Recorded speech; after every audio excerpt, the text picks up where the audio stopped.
जाते जाते प्रार्थना वो कर गई जो आज तक नहीं हुआ। अब बारी अनुपमा की।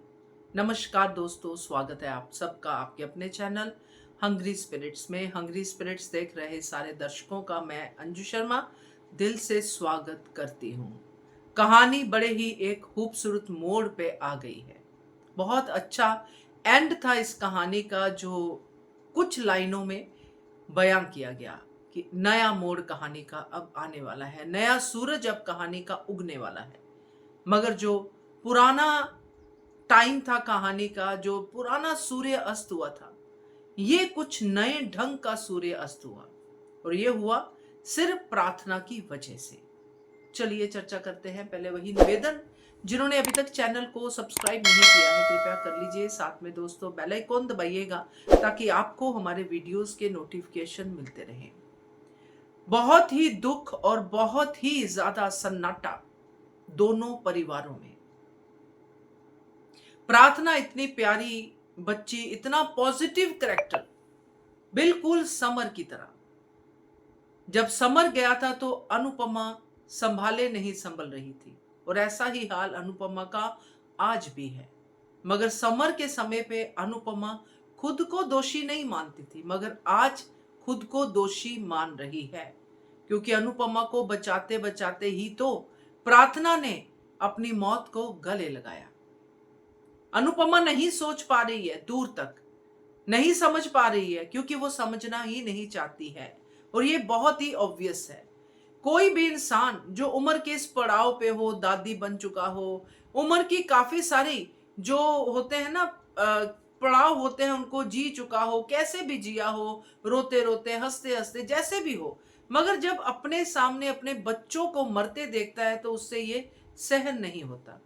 अगर अनुपमा वहां पे ना भी होती उस ट्रक के आगे, तब भी अनुपमा के मुंह से यही निकलता, काश मैं होती प्रार्थना की जगह पे। और ये हर एक माँ बाप के मुंह से निकलता है कि मेरा बच्चा मेरी आंखों के सामने जाना नहीं चाहिए।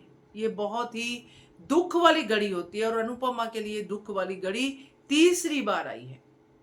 समर का चले जाना, फिर आर्यन का चले जाना, आर्यन भी अनुपमा के लिए बच्चों की तरह ही था, फिर प्रार्थना का चले जाना, और हर एक उसमें अनुपमा की एक नई जर्नी शुरू होती हुई नजर आई। समर के टाइम पे अनुज था साथ में तो चीजें संभल गई, माया के टाइम पे अनुज साथ में था, चीजें संभल गई। मगर दोस्तों आर्यन के टाइम पे अनुज नहीं था। उससे पहले भी जो भी कुछ अनुपमा की जिंदगी में हुआ, वो सब ऐसा कुछ हुआ कि जिसकी जिम्मेदार अनुपमा ही ठहरा दी गई। मैंने आपसे पहले भी कहा था कि इस बार ऐसा नहीं होगा। आप मेरे लाइव भी चेक करेंगे या वीडियो भी देखेंगे, उसमें मैंने ये बहुत क्लियर कहा था, इस बार अनुपमा के ऊपर दोष नहीं आएगा, अनुपमा को धक्के नहीं पड़ेंगे, अनुपमा को जैसे भी होगा नई जर्नी एक अच्छे नोट पे ही शुरू होगी। और ऐसा ही आज के एपिसोड में दिखाया गया। और ये क्यों हुआ, अगर इसको आप ध्यान से देखोगे तो ये सिर्फ और सिर्फ प्रार्थना की वजह से हुआ। प्रार्थना ने कभी भी अनुपमा के लिए बुरा नहीं किया। अनुपमा को अगर किसी ने सही से समझा है तो वो प्रार्थना ही थी, क्योंकि प्रार्थना को हौसला देने वाली अनुपमा, प्रार्थना को गौतम जैसे राक्षस से बचाने वाली अनुपमा, प्रार्थना अपने घर पे सुरक्षित नहीं है मगर अनुपमा की गोद में सुरक्षित फील करती है। यह प्रार्थना ने अपने जीवन में सबको बताया, अपनी मां ख्याति तक को बताया कि मैं क्यों घर पे किसी को बता नहीं पाई। जब गौतम ने मेरे साथ जबरदस्ती की, मैं सीधी अनुपमा के पास ही क्यों गई, क्योंकि वहां पे मैं ज्यादा सुरक्षित फील करती हूं। तो ये जो प्रार्थना और अनुपमा का रिश्ता था वो बहुत अलग था। इसीलिए प्रार्थना की मौत जब हुई, जो कारण बना वो प्रार्थना खुद ही बनी। यहां पे भी उसने अनुपमा को कारण बनने नहीं दिया। और ये देवी मां भी जानती है जिनके मंदिर के आगे ये हादसा हुआ, क्योंकि वहां पे हादसा होना अनुपमा का कारण बनना नहीं था, क्योंकि कारण तो पहले से ही बन चुका था। प्रार्थना तो पहले से ही सबसे लड़ झगड़ के, अनुपमा से भी थोड़ा सा लड़ झगड़ के कि नहीं मुझे जाना ही जाना है, देवी मां मुझे बुला रही हैं, सब कर करके प्रार्थना तो पहले ही तैयार हो चुकी थी अपनी मौत के लिए। इसलिए उसने अनुपमा पे आंच भी नहीं आने दी। ये है प्रार्थना का जाते जाते किया हुआ एक और अच्छा कर्मा। आर्यन अगर होता तो आर्यन भी शायद ऐसा ही करता, मगर आर्यन को मौका ही नहीं मिला। इसलिए आर्यन की मौत की जिम्मेदार अनुपमा को सबने ठहरा दिया। यहां तक कि प्रेम तक ने अनुपमा को बोल दिया और धक्के मार के घर से निकाल दिया।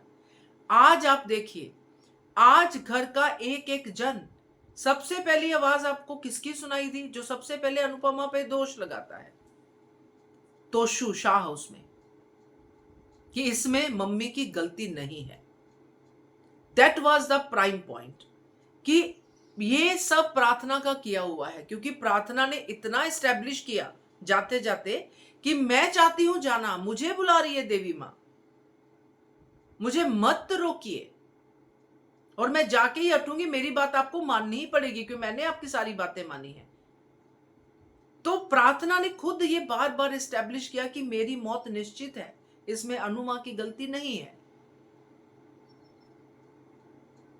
तो तोशु के बाद बा जो हम सोच रहे थे, सब लोग बोल रहे थे कि ये भी होगी दोष करने में कि इसने ये क्यों नहीं अड़ी। अब जो बातें इस तरह परिवार में हो रही हैं, जो बातें उस परिवार में हो रही है, किसी परिवार में भी अनुपमा को दोषी नहीं ठहराया। ये जादू किसने किया? ये जादू किया प्रार्थना ने। यहां तक कि जो डायलॉग इसका था, गौतम का था, वो अनुपमा के वहां पे खड़े खड़े था जब उसको पता नहीं था प्रार्थना मर गई कि अब क्या कर दिया आपने अनुपमा जी। मगर जब प्रार्थना की डेथ कंफर्म होगी, 13वीं होगी, उसके बाद जो सीन आया उसमें गौतम कुछ बोलता नजर नहीं आया। यानी कि एवरी करेक्टर एक्सेप्ट माही, और बाद में गौतम भी हो ही जाएगा, everyone was not blaming Anupama. सो ये है प्रार्थना का किया हुआ सारा का सारा। तो ये चमत्कार प्रार्थना ने किया है, क्योंकि इससे पहले जितनी बार अनुपमा गई है, चाहे मुंबई जाए, चाहे अमेरिका जाए, चाहे साइलेंट जोन जाए, यानी कि वो तीन बार हुआ ना लीप अपना। एक बार अनुज के घर से निकली, वरनाज के घर से तो कई बार धक्के खा के निकली है, अनुज के घर से भी रुसवा ही निकली, कोई नहीं आया पीछे मनाने, फिर आर्यन, फिर मतलब जितने भी आप सीक्वेंसेस आपको याद ही होंगे, सब में अनुपमा को दोषी ठहराया गया, मगर इस बार नहीं। तो ये है प्रार्थना और अनुपमा के रिश्ते की जीत। तो ये करके गई है प्रार्थना जाते जाते। अब अनुपमा आगे अपनी जिंदगी को कैसे करती है वो देखना दिलचस्प होगा। क्या कहते हो आप? कमेंट कीजिएगा। देखते रहिए channel hungry spirits. Thank you.